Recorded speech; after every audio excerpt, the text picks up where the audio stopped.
While Newsom is palling around at Davos with his BFF, it looks like he has a new problem on his hands.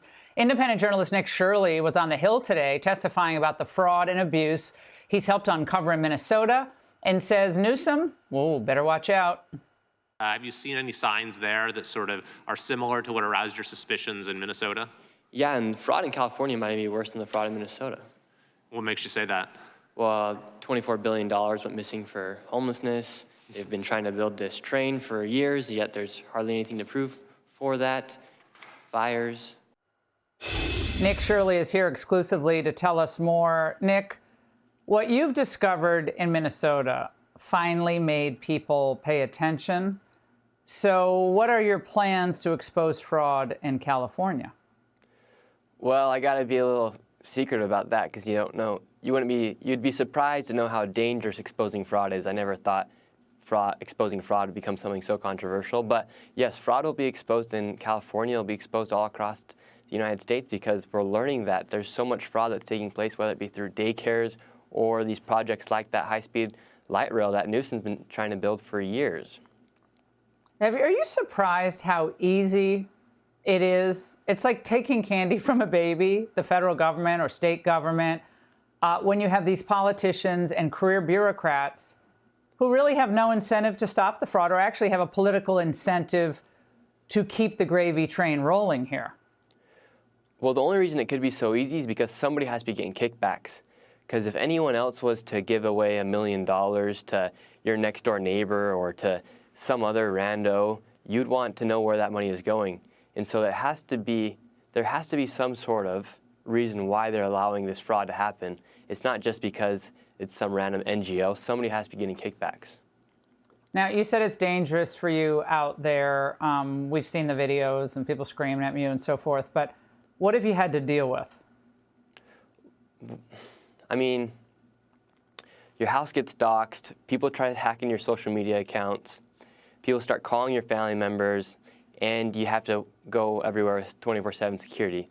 It's just not the same anymore. And it kind of sucks, to be honest, because like I said, I was just exposing fraud, and then you see all of this hatred come at you for doing a giant public service for America, where the majority of Americans are super happy. I'd say 99%, but then you have that crazy 1% that just gets super upset because they're the fraudsters. So given what you've exposed, Nick, what do you say to young conservatives who want to make a difference out there and see parts of their country slipping away?